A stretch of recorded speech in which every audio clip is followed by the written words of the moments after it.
Growing plants का हम lesson continue करते हैं। हमारा टॉपिक है इक्वेटिक प्लांट्स।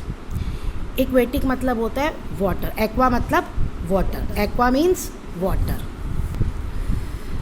तो इक्वेटिक प्लांट्स वो होते हैं जो वाटर में रहते हैं। Plants growing in water are called aquatic plants. जो प्लांट वाटर में ग्रो करते हैं, बढ़ते हैं, उनको हम कहते हैं aquatic plants. As they live in water their leaves and other parts have thick waxy coating to prevent decay from water. कहते हैं क्योंकि ये जो प्लांट हैं आपके वो वाटर में होते हैं, वाटर के अंदर रहते हैं, तो इसलिए इनके जो चाहे स्टेम है चाहे लीव्स हैं, जो भी पार्ट्स हैं ना, इस पर वैक्सी कोटिंग होती है, ऑयली टाइप। वैक्स लगा दो, ऑयल लगा दो किसी चीज़ पे, तो वहाँ पे पानी नहीं ठहरता ना, पानी हट जाता है। तो तभी अगर पानी हट जाएगा तो वो वहाँ पे सड़ेंगे, गलेंगे नहीं। Different types of plants grow in water. अलग अलग तरह के प्लांट्स जो हैं वो वाटर में उगते हैं। कुछ फिक्स होते हैं to the water bed. Water bed मतलब ये जो पानी है ना नीचे मिट्टी पे, फिक्स मिट्टी है ना, ऊपर पानी है, नीचे बेटा ये सारा सॉइल है, मिट्टी है, तो ये यहाँ फिक्स होते हैं, यानी पानी के अंदर। अब चाहिए पानी के अंदर भी आ सकते हैं, ऐसे थोड़े ऊपर भी आ जाते हैं। अब वो डिपेंड करता है पानी कितना है ना। तो अदर फ्लोट्स ऑन वाटर, कुछ जो है वो पानी में तैरते हैं, ये देखो फ्लोटिंग, फ्लोटिंग राइट। अब कुछ होते हैं जो remain completely submerge in water, कुछ पूरी तरह से पानी के अंदर होते हैं। तो यानी इक्वेटिक प्लांट्स को हम 3 कैटेगरी में डिवाइड कर सकते हैं। पहला फ्लोटिंग प्लांट्स, यानी जिनकी रूट्स भी ऊपर होती हैं। दूसरा फिक्स्ड प्लांट्स, रूट्स नीचे होती हैं, ये वाटर के ऊपर भी दिखते हैं। तीसरा अंडर वाटर प्लांट्स, रूट भी नीचे और पूरा प्लांट भी वाटर के नीचे, इसको आप देख नहीं सकते। अब है floating plants. As their name suggest, कहता है जैसे इसका नाम बताता है, फ्लोटिंग मतलब क्या होता है, तैरने वाले।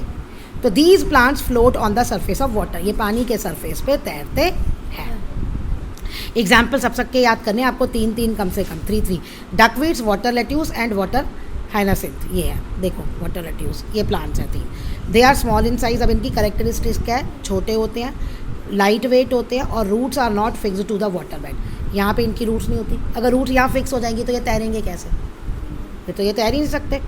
There the body of these plants usually spongy with lots of air spaces to enable them to float. अब इनकी जो बॉडी होती है ना उसमें बहुत सारी खाली होती है, मतलब स्पॉन्जी, स्पंज टाइप होती है, जिसमें बहुत सारा एयर स्पेस होता है, खाली हवा। उसकी वजह से इनका वेट जो होता है ना वो लाइट होता है और ये पानी में तैरते हैं। As they float on surface, ये सरफेस पे तैरते हैं, इसलिए they protect small water animals from the heat of the sun. यानी नीचे जो पानी में दूसरे जानवर हैं, वाटर एनिमल्स हैं छोटे, उन तक सन की हीट नहीं पहुंचने पाती और ये उनको प्रोटेक्ट करते हैं सन की हीट से। फिर वो भी, आप भी कोई ज़्यादा देर सन में हीट में खड़े हो सकते हो, थोड़ी देर ही ना, बाकी तो आप कहीं ढूंढोगे ना शेड, तो सेम ऐसे ही है। अगर पूरा पानी में पूरे दिन धूप पड़ रही है तो बेचारे वो एनिमल्स का क्या होगा, वो शेड तो ढूंढेंगे ना, तो ये प्लांट्स प्रोटेक्ट करते हैं। नेक्स्ट है आपका fixed plants. Fixed plant, some aquatic plants of small roots, कुछ छोटी रूट्स होती हैं, and are fixed to the water bed, और ये पानी में नीचे वाटर बेड पे फिक्स होती है। Eight the bottom of the water bodies, पानी के एकदम नीचे, बॉटम मतलब नीचे। जैसे water lily, lotus plant. Water lily has large saucer shaped leaves, ये दिख रहा है, कप की तरह की सॉसर होता है ना वो प्लेट, ऐसी बड़ी लीव्स होती है इसकी, ठीक है जी। अब देखो, एक तो ये वाटर लोटस प्लांट की भी और वाटर लिली की, दोनों की ही, लोटस कमल का फूल आपने देखा ना, दोनों की लीव्स जो होती है ना ऐसे सॉसर शेप्ड बड़ी होती है, बहुत चौड़ी चौड़ी, ब्रॉड, और इनका जो स्टेम होता है वो हॉलो होता है। अब ये स्टेम आपने देखा भी है, आपने कमल ककड़ी नाम सुना है, सब्जी मिलती है मार्केट में, वो क्या है, वो एक्चुअली स्टेम है लोटस प्लांट की। कमल का फ्लावर जो होता है ना, लोटस फ्लावर, उसकी वो स्टेम है। नहीं है तो अपने घर में जाके अपनी मम्मी को कहना, तुम्हें ला के दिखाएंगी। उसके अंदर पूरे पूरे होल होते हैं, लोग उसकी सब्जी बना के खाते हैं। They help the plant to float easily on water. अब इन दोनों की वजह से, लीव्स और स्टेम की वजह से, हलो स्टेम की वजह से, ये आराम से पानी में फ्लोट करते हैं।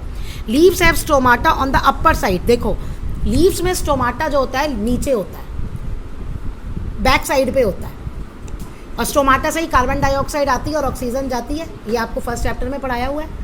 लेकिन इनमें स्टोमाटा कहाँ होते हैं, ऊपर होते हैं, नीचे नहीं होते, क्योंकि नीचे वाला पार्ट तो पूरा पानी के अंदर होता है, तो ऊपर वाली साइड इसमें स्टोमाटा होते हैं। To help exchange of gases. They also have a waxy, जितने भी प्लांट वाटर में होते हैं सब में क्या होता है, वैक्सी कोटिंग होती है, वाटर प्रूफ कोटिंग। क्यों? क्योंकि अगर वो कोटिंग नहीं होगी तो पानी से वो सड़गल जाएंगे, डीके हो जाएंगे, तो उस डीके को बचाने के लिए इसमें वैक्सी कोटिंग होती है। अब है under water plant. Under water plant जो पानी के नीचे होते हैं एकदम, ये ऊपर दिखाई नहीं देते। These plants remain completely under water and hence are called under water और सबमर्ज प्लांट। तो ये प्लांट जो होते हैं पूरे पानी के नीचे होते हैं और इसलिए अंडर वाटर, अंडर मतलब नीचे, और सबमर्ज प्लांट्स कहते हैं। पॉन्डविड, हाइड्रिलास, टेप ग्रासेस एग्जाम्पल है। मैंने कहा ना इन सबके आपको 3 एग्जाम्पल्स याद करने हैं। Their root remain fix at the bottom of the water body. इनके रूट्स जो होते हैं पानी के बिल्कुल नीचे फिक्स होते हैं। तो they are narrow long ribbon like leaves. अब इनकी लीव्स कैसी होती हैं, नैरो यानी कम चौड़ी। जो ऊपर तैरते हैं उनकी चौड़ी लीव्स होती हैं, डिफरेंस है। और इनकी कैसी होती है, नैरो, यानी ब्रॉड का अपोजिट होता है नैरो, लंबी रिबन लाइक लीव्स होती है। जो पानी में इजली, पानी होता है ना वाटर में पानी तो बहता रहता है ना, अब ऐसे वाटर फ्लो करेगा, अगर चौड़ी लीफ होगी तो वो प्लांट ही वाटर के साथ बह जाएगा, लेकिन अगर पतली लीफ होगी तो वो पेड़ अपनी जगह वहाँ पे टिका रहेगा। इसलिए ऐसी लीव्स होती है इसकी कि वो वहीं रहे, क्योंकि पानी का फ्लो तो नीचे होता ही है। अच्छा, दे हैव नो स्टोमाटा। अच्छा, इनकी लीव्स में कोई भी स्टोमाटा नहीं होता, तो फिर ये ब्रीथ कैसे करते हैं, breathe through their body surface, यानी बॉडी सरफेस से, स्टेम से, ब्रांचेस से, उससे ब्रीथ करते हैं। They remove carbon dioxide present in water. Carbon dioxide इन्हें जो वाटर में डिजॉल्व होती है वो ये ले लेते हैं और इक्वेटिक एनिमल्स के लिए क्या रिलीज़ कर देते हैं, जो इक्वेटिक एनिमल्स रिलीज़ करते हैं कार्बन डाइऑक्साइड। भाई एनिमल्स कार्बन डाइऑक्साइड रिलीज़ करते हैं, तो ये इक्वेटिक एनिमल्स जो कार्बन डाइऑक्साइड रिलीज़ करते हैं वाटर में होती है, ये वो ले लेते हैं और ऑक्सीजन वाटर में इक्वेटिक एनिमल्स के लिए ही वापस दे देते हैं। Hence keep the water bodies clean. इस तरह से ये वाटर बॉडीज़ को क्लीन रखते हैं।